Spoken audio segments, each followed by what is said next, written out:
जय जय श्री राधे। भक्ति भक्ति भगवंत गुरु चतुरु नाम बपुए, इनके पद बंधन किए नाशे वेग्नियने। श्याम प्यारी कुंज बिहारी, जय जय श्री हरिदास दुलारी। श्याम प्यारी कुंज बिहारी, जय जय श्री हरिदास दुलारी। श्याम प्यारी कुंज बिहारी, जय जय श्री हरिदास दुलारी। आज के सत्संग में श्री देवादास जी आदि संत भक्तों का चरित्र वर्णन करेंगे। श्री देवादास जी का जन्म सीवाड़ ग्राम, राज्य जयपुर में हुआ था। माता का नाम पालीबाई था। 4 भाई थे। ये बागर ब्राह्मण थे, किसानी खेती करते थे। देवादास जी की पत्नी का नाम रूपा देवी था। इनके नारायण दास, गोपीनाथ, कन्हैया दास और कल्याण दास नाम के 4 पुत्र थे। घर में वैष्णवता थी। भक्त और भगवान की सर्वदा सेवा होती थी। सभी भजन करते रहते थे। एक बार श्री देवादास जी खेत पर हल चरा रहे थे। मध्याह्न में इनकी माता छाक लेकर खेत पर जा रही थी। दयालु प्रभु श्री राम एक संत का रूप धारण कर माता जी को रास्ते में मिले। संत से भी स्वभाव था, अतः माता ने प्रणाम करके कहा, बाबा भोजन कर लो। भगवान ने कहा, यह दूसरे के लिए ले जा रही हो, मैं नहीं खाऊंगा। माता ने कहा, सब कुछ पहले आप संतों के लिए है, उसके बाद दूसरे के लिए है। मैं खेत पर फिर छाक पहुंचा दूंगी, आप कृपा करके भोजन कर लीजिए। सप्रेम आग्रह को प्रभु टाल नहीं सके। उन्होंने बाजरे की रोटी और राबड़ी खाई। संतुष्ट होकर उन्होंने कहा, माताजी इस गांव का अनिष्ट होने वाला है, अतः आप देवादास से कह दें कि शीघ्र इस गांव को छोड़ दें। बैलगाड़ी छकड़ों में अपना सामान लादकर इस गांव से प्रस्थान कर दें और जहां गाड़ी का जुबा टूट जाए वहीं निवास करें। ऐसा कहकर प्रभु अंतर्ध्यान हो गए। माता ने खेत पर जाकर विलंब का कारण और संत प्रभु का आदेश देवादास को सुनाया। देवादास जी हल छोड़कर संत दर्शन के लिए व्याकुल होकर दौड़े। भोजन स्थल पर भोजन चिन्ह मिले। संत को न पाकर रोने लगे। इन्हें अति अधीर देखकर भगवान वहीं प्रकट हो गए। देवादास जी भगवान के चरणों में लिपटकर विनती करने लगे। भक्त भगवान को छोड़ना नहीं चाहता था। तब भगवान ने कहा, तुम सब परिवार इस गांव से प्रस्थान करो। जहाँ जुबा टूटेगा वहाँ मेरी एक श्री मूर्ति तुमको मिलेगी, उसी की तुम सर्वदा पूजन करना। मैं सदा तुम्हारे साथ हूँ। ऐसा कहकर प्रभु अंतर्ध्यान हो गए। ये गांव छोड़कर सब परिवार जाने लगे तो लोगों ने बहुत मना किया। आप नहीं माने, चले गए। उसी रात को डाकुओं ने आकर गांव को घेर कर लूटा, घरों को जलाया, लोगों को मारा। ग्वानेर आते आते गाड़ी का जुआ टूट गया। सभी ने उस स्थान पर श्रद्धा समेत दंडवत किया, प्रणाम किया और भूमि को खोदा तो श्री जगदीश रूप श्री प्रभु का विग्रह निकला। बड़ी प्रसन्नता से अभिषेक और पूजन हुआ। जमींदार ठाकुरों ने श्री मूर्ति को अपनी भूमि में मिलने के कारण अपनी कहा और छीन कर ले गए। रात को स्वप्न में भगवान ने आदेश दिया कि मुझे मेरे भक्तों के पास पहुंचाओ और उनकी तुम लोग सेवा करो। वे मेरी सेवा करेंगे। ऐसा न करोगे तो तुम्हारा सर्वनाश हो जाएगा। प्रातःकाल होते ही ठाकुरों ने मूर्ति दे दी। एक चबूतरे पर पधराकर देवादास जी सेवा करने लगे। तभी से पंडा यह नाम का विशेषण बन गया। भगवान ने बाजरे की रोटी खाई थी, उसे स्मरण कर एक दिन उन्होंने देवादास जी को एक मुट्ठी बाजरा दिया और कहा, इसे खेत में बो दो। इन्होंने उसे बोया तो 12 मन बाजरा हुआ। भगवान ने कहा, इसे कोठी में डाल दो, नीचे के छेद से निकाल कर खर्च करो, यह अक्षय हो जाएगा। इसी से मेरी सेवा और मंदिर का निर्माण करो। मंदिर बनने लगा, मजदूर काम करते। सायंकाल को मजदूरी में बाजरा दिया जाता, परंतु नित्य एक मजदूर मजदूरी लेते समय कम हो जाता। अंत में श्री पंडा जी को अनुभव हुआ, स्वयं भगवान भी मजदूर बनकर काम करते हैं। विशाल मंदिर बन गया, प्रभु की स्थापना हो गई। एक बार दिल्ली का बादशाह ख्वाजा पीर का दर्शन करने अजमेर जा रहा था। गौनेर होकर उसकी सवारी निकली। बादशाह ने मंदिर की प्रशंसा सुनी तो पंडा जी से बोला, कुछ करामात दिखाओ। आपने साफ इनकार कर दिया, कहा, सेवा को छोड़कर और कुछ करामात मुझ में नहीं है। बादशाह ने मंदिर की बुर्ज को तोड़ने का आदेश दे दिया। तोड़ने वालों से वहाँ के ठाकुरों ने और इनके पुत्र कल्याण दास ने युद्ध किया, मंदिर नहीं तोड़ने दिया।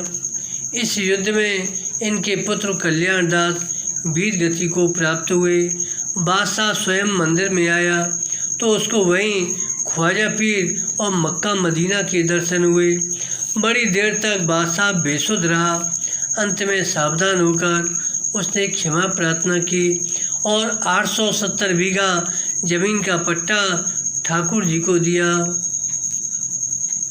कहीं का एक राजा मन में यह संकल्प करके दर्शन करने चला, यदि मंदिर में पहुंचने पर घेवर का भोग लगा मिलेगा तो मैं देवादास जी पंडा को सिद्ध संत मानूंगा। इधर ठाकुर जी ने कहा कि घेवर का भोग लगाओ।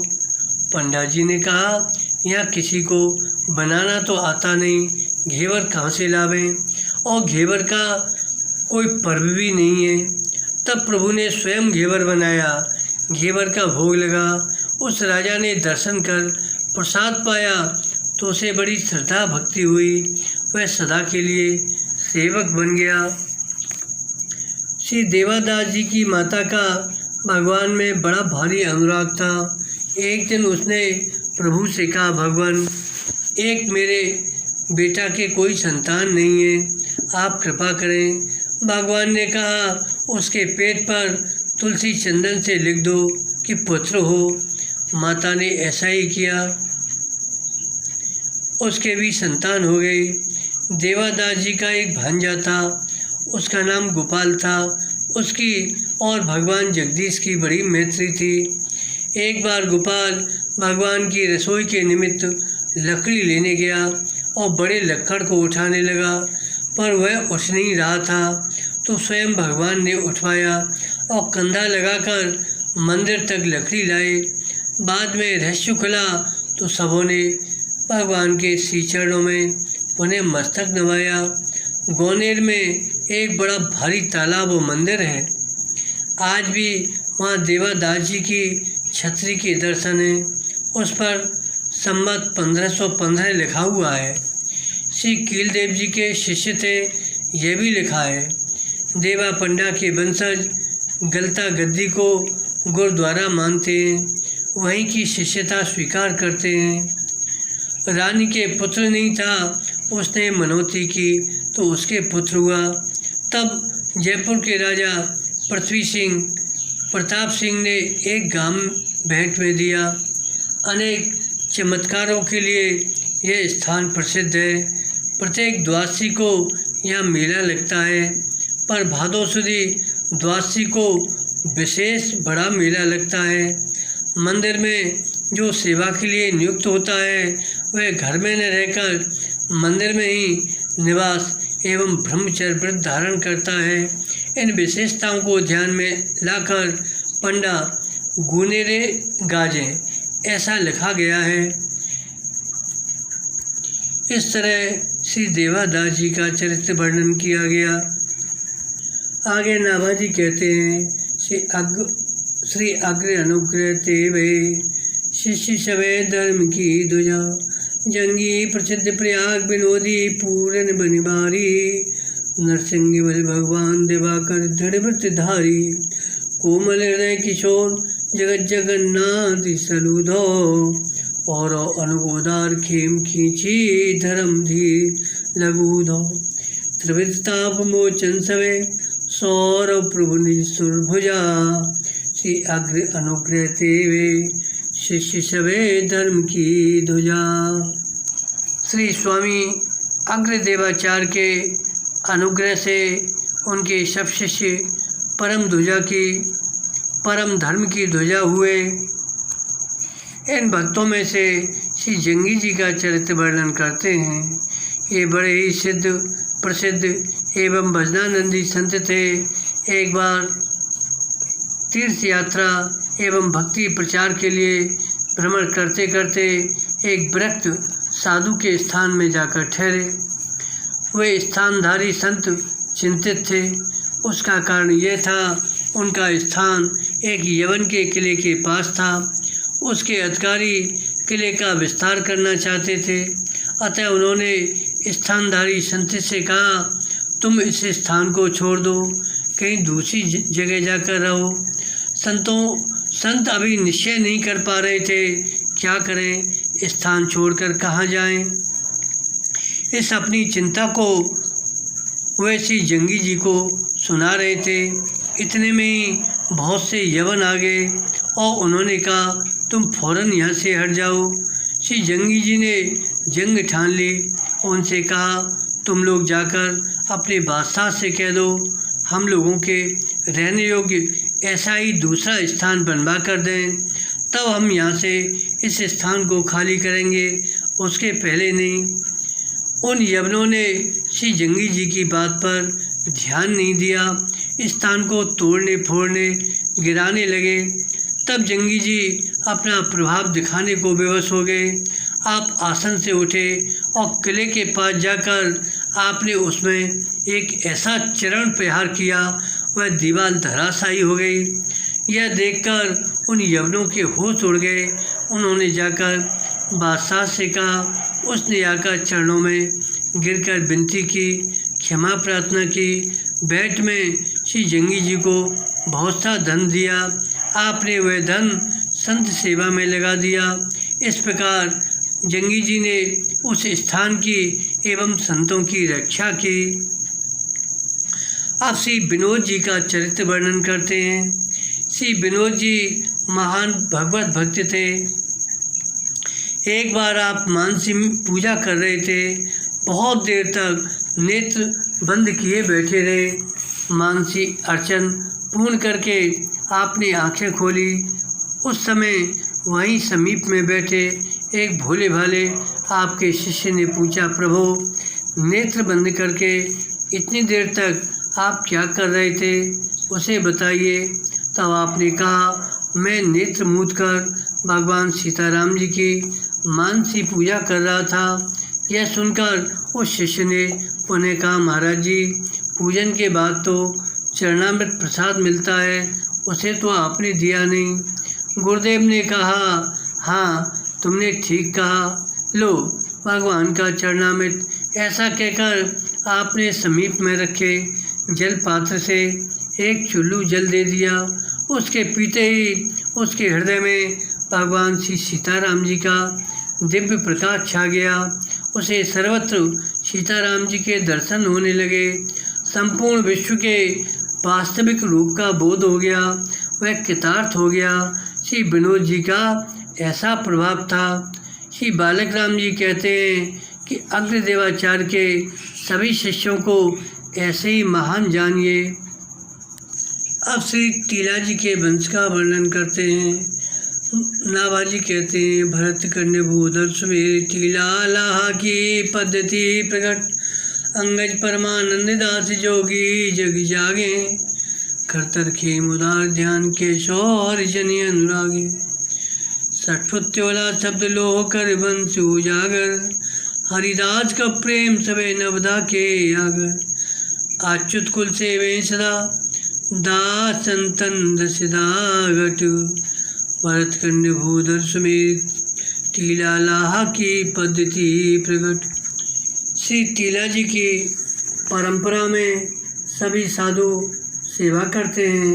श्री टीला जी की गृहस्थ एवं विरक्त दोनों परंपराएं हैं। दोनों में महान सिद्ध संत हुए। श्री टीला जी का जन्म खाटू खंडेला के पास कालूड़ा गांव में हुआ। ये परम प्रतिष्ठित एवं प्रसिद्ध जोशी गोत्रीय ब्राह्मण थे। इनके पुत्र श्री परमानंद दास जी का जन्म भी वहीं हुआ। इनके एक पुत्री भी थी जिसका नाम लाड़ाबाई था।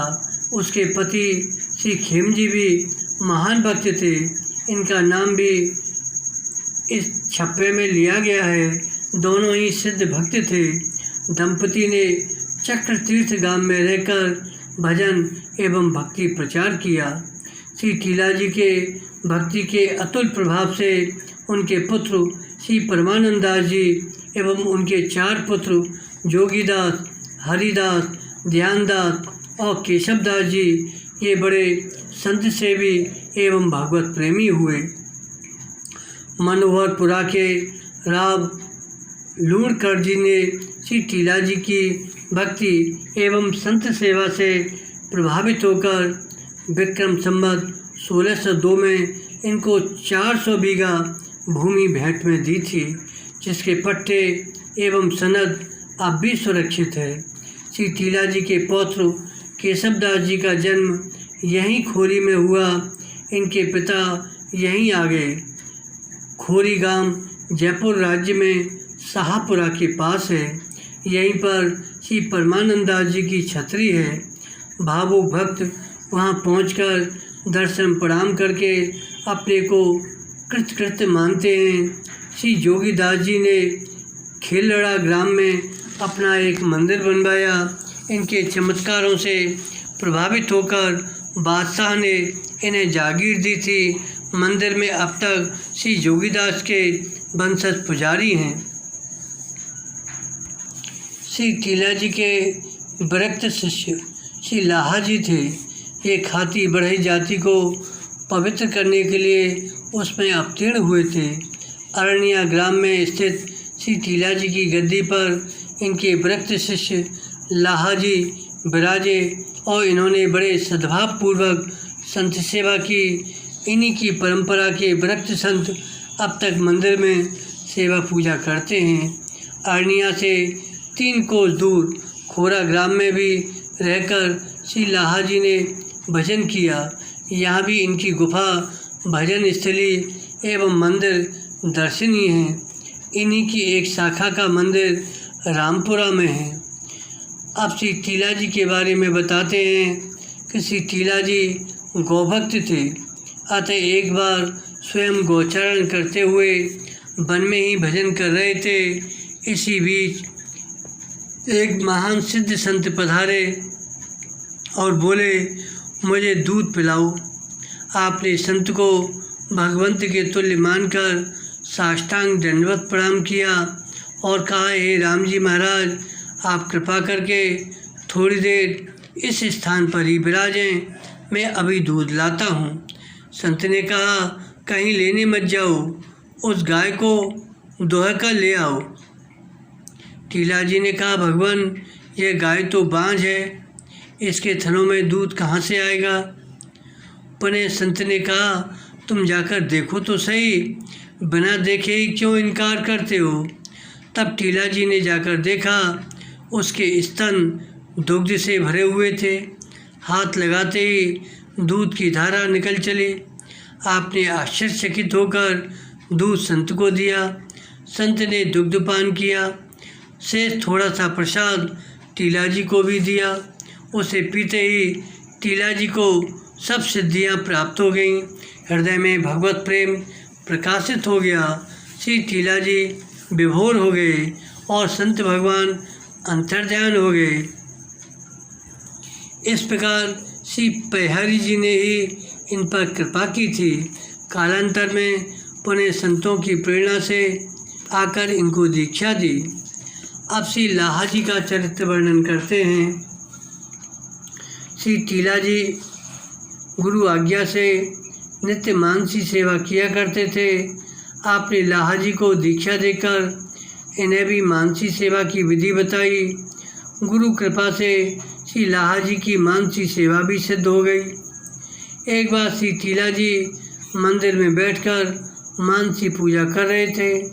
बाहर बैठे श्री लाहा जी भी ध्यान में अपने गुरुदेव की मानसी सेवा को देख रहे थे। इसी बीच एक कोई सेवक आया और उसने लाहा जी से बार बार पूछा, बताओ गुरु महाराज कहाँ हैं? लाहा जी ने डांट कर कहा, नहीं बताऊं, नहीं बताऊं। कुछ देर बाद उसको दूसरे शिष्यों ने बताया कि जाकर मंदिर में दर्शन करो। तब उसने जाकर मंदिर में दर्शन किया और श्री लाहा जी की शिकायत की। श्री टीला जी ने लाहा जी को बुलवाया, पूछा, तुमने इनके पूछने पर ठीक उत्तर न देकर अशिष्ट व्यवहार क्यों किया? श्री लाहा जी ने कहा, आपकी आज्ञा है तो बताता हूँ। आप उस समय शरीर से तो मंदिर में आसन पर विराजमान थे और मन से गौशाला में थे। बताओ तब मैं आपको कहाँ बताता। इस रहस्य की बात को सुनकर टीला जी बहुत प्रसन्न हुए। श्री लाहा जी को छाती से लगाकर इन्हें शुभ आशीष प्रदान करके कहा, तुम्हारी बात सत्य है। सेवक ने सुना तो उसे भी लाहा जी में अपार श्रद्धा हो गई। अब श्री परमानंद दास जी का वर्णन करते हैं। आपने संतों की सेवा बहुत अच्छी प्रकार से की। आप योग की युक्तियों से संपन्न थे। सर्वदा चित्त से श्री सीताराम जी का चिंतन करते रहते। एक बार अकाल पड़ा, लोग भूखों मरने लगे, बेबस होकर गांव छोड़कर भाग चले। तब आपने सबको रोका, कहा, आपके गांव में ही अनाज का एक बहुत बड़ा भंडार अमुक स्थान पर है, उसमें से निकाल कर सभी लोग सानंद खाएं। ग्रामवासियों ने कहा, महाराज हम लोगों ने वहाँ देख लिया, वह भंडार समाप्त हो गया है, अब वहाँ एक दाना भी नहीं है। आपने कहा, तुम लोग बिना देखे पहले ही क्यों मना कर रहे हो? जाकर देखो। सभी लोगों ने निर्दिष्ट स्थान पर जाकर भंडार को खोला तो उसमें सुंदर धान भरे थे। आश्चर्यचकित होकर सभी ने श्री लाहा जी के चरणों में सप्रेम बारंबार नमन किया। आपका पवित्र यश सर्वत्र व्याप्त हो गया। लोगों ने उसमें से धान निकाल कर खाया। इस प्रकार आपने दया करके सभी के प्राणों की रक्षा की। इससे सभी में भक्ति स्थिर हुई। अब श्री त्योला जी का चरित्र वर्णन करते हैं। आप लोहार जाति में उत्पन्न परम श्री राम भक्त थे। संत सेवा में लगे रहते। दिन है या रात इसे नहीं देखते। अपने धन धाम तन मन स्त्री पुत्रों की सेवा में लगाए रहते। घोड़ों की टापों में नाल जड़ने में आप अत्यंत प्रवीण थे। एक बार उस नगर के मालिक सरदार ने आपको नाल जड़ने के लिए बुलाया। आप संत सेवा में दत्त चित्त थे, अतः सरदार के बुलाने पर भी नहीं गए। जब 4 बार दूतों की बात आपने नहीं सुनी, तब बादशाह से लोगों ने इनकी शिकायत की। इस पर रुष्ट होकर राजा ने कड़ा आदेश दिया कि त्योला को पकड़ कर लाओ और उसमें ऐसी मार लगाओ कि वह हा खाने लगे। इसी समय श्री रघुनाथ जी ने त्योला का रूप धारण किया और बादशाह के पास पहुँचे। बोले, मैं भक्त भगवत सेवा में व्यस्त था, अवकाश न मिलने के कारण विलम्ब हुआ। ऐसे मधुर शब्दों से प्रभु ने राजा के क्रोध को शांत किया और घोड़ों के पैरों में नालें जड़ीं। इसके पश्चात अपने श्री धाम को चले गए। श्री त्योला जी को राजा की आज्ञा का अब ध्यान आया तो अब राज दरबार में पहुँचे। राजा ने कहा, अभी अभी तो आप नाल जड़कर गए हैं, पुनः क्यों आए? आपने कहा, मैं तो अभी आ रहा हूँ। यह सुनकर राजा ने समझ लिया कि इनके बदले प्रभु ने आकर दर्शन दिया। धन्य है श्री तोला जी, आपकी भक्ति। ऐसा कहकर राजा तोला जी के चरणों में गिर पड़ा। दोनों परस्पर एक दूसरे को धन्यवाद दे रहे थे। अब तोला जी की भक्ति प्रकट हो गई। लोगों ने इनके आदेश उपदेशों को सादर सुना और धारण किया तथा सभी भागवत भक्त होकर संत भगवंत की सेवा में तल्लीन हो गए। श्री कान्हड़ जी के बारे में कहते हैं, नाभाजी कहते हैं, मधुपुरी महोचो मंगलो कानर को सो को करे, चार वर्ण आश्रम रंग राजा अन पावे, भक्तन को वो मान विमुख को नहीं जावे। बीरी चंदन बसन कृष्ण की, कृष्ण को कीर्तन बरखे, प्रभु के भूचन दे महामन से हरके, बीठल सुध बिमलो फिरे, दास चरण रज से धरे, मधुपुरी महोचो मंगल रूप कानर को सो को करें। मथुरापुरी में मंगल में महोत्सव जैसा श्री कान्हड़ जी करते थे, वैसा महोत्सव उन्हें छोड़कर और कौन कर सकता है, अर्थात कोई नहीं कर सकता। इनके महान महोत्सवों में चारों वर्ण और चारों आश्रमों के लोग अन्न प्रसाद पाते थे। भक्तों का बहुत अधिक सम्मान होता था। इनके महोत्सवों में आकर कोई भी निराश एवं दुखी होकर नहीं लौटता। अखंड नाम संकीर्तन की झड़ी लगी रहती, उसमें बीड़ी, चंदन, वस्त्र और आभूषणों की वर्षा होती। परम उदार कान्हड़ जी नाम गुण कीर्तन करने वाले समाजियों को भगवान के आभूषण तक नौछावर करके दे देते थे और देकर बहुत प्रसन्न होते। उमंग से भरकर श्री विट्ठल जी के सुपुत्र इन उत्सवों में इधर उधर सभी भक्तों के समीप जा जाकर उनके श्री चरणों की रज को अपने मस्तक पर धारण करते थे। प्रेम की उमंग में भरे अश्रुपूरित नयन, प्रसन्न मन, गदगद कंठ होकर भक्ति चरण रस से विभूषित श्री कान्हड़ दास जी संतों की परिक्रमा करते। उनके इस प्रेम को देखकर दर्शकों के हृदय प्रेम से भर जाते। कान्हड़ दास जी श्री विट्ठल दास जी के पुत्र थे। कान्हड़ दास जी के पिता विट्ठल दास जी भी महोत्सव करते थे, भक्तों को इष्ट मानते थे। वही संस्कार इनमें थे, अतः इनका भाव अलौकिक था। श्री रूप कला जी ने लिखा है कि विक्रम संवत 1652 में जब श्री कान्हड़ दास जी का भंडारा हुआ था तो इसमें श्री नाभाजी उपस्थित थे। इनका सम्मान करके उन्हें गोस्वामी पद से अलंकृत किया गया था।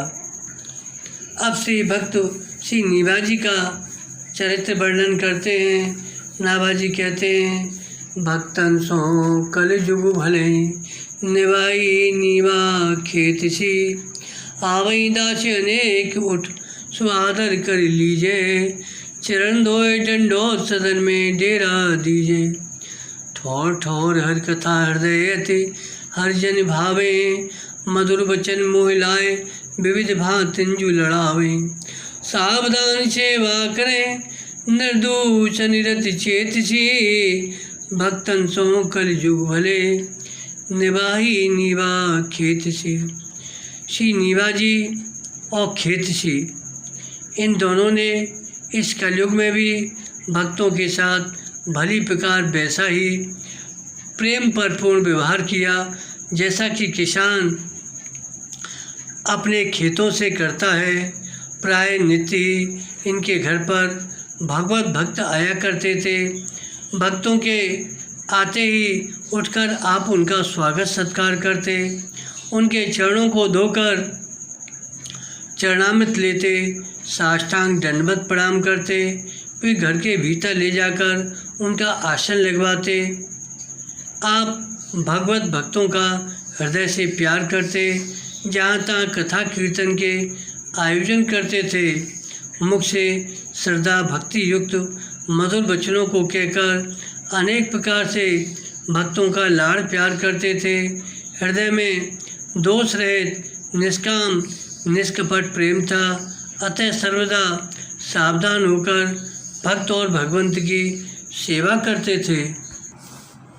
वर्णन आता है, क्षत्रिय कुल में उत्पन्न पिता पुत्र श्री नीवाजी और श्री खेत सिंह जी, इन्हें संत सेवा में परम अनुराग था। एक बार घर के व्यापार व्यवहार में इन्हें आर्थिक संकट आ गया। उसका कारण संत सेवा में व्यय अधिक होता, खेती आदि से उतना लाभ नहीं होता। साधुओं की सेवा उसी प्रकार चलती रही। अतः एक ब्राह्मण देवता का बड़ा भारी कर्जा हो गया। कुछ दिन के बाद मांगने पर भी ये कर्जा अदा नहीं कर सके। तब खींचकर महाजन ब्राह्मण देव इनके द्वार पर धरना देकर बैठ गए। भूखे प्यासे ब्राह्मण के भय से घर में किसी ने कुछ भी खाया पिया नहीं। अंत में इन दोनों भक्तों ने निश्चय किया, कल घर बार बेचकर इन ब्राह्मण का कर्ज चुका दिया जाए। भक्त की चिंता से चिंतित प्रभु श्री राम ने नीवाजी का रूप धारण किया और रात को घर पर आकर ब्राह्मण से उन्होंने कहा, विप्रदेव आप ये सोना लीजिए और भोजन कीजिए। सोने की तोल और मोल प्रातः बाजार में हो जाएगी। ब्राह्मण ने ऐसा ही किया और प्रातः आकर नीवाजी से उसने कहा, चलिए सोने का तोल करवा कर बेच दीजिए। नीवाजी ने आश्चर्यचकित होकर कहा, कैसा सोना? आपने ही तो रात में दिया था। उसने कहा। ऐसा कहकर ब्राह्मण ने सोना दिखाया। श्री नीवाजी राम कृपा का अनुभव करके बेसुध हो गए। उसके पश्चात अर्थ का संकट दूर हो गया। श्री राम जी ने संत सेवा में सहयोग दिया। बोलो भक्त भगवान की जय।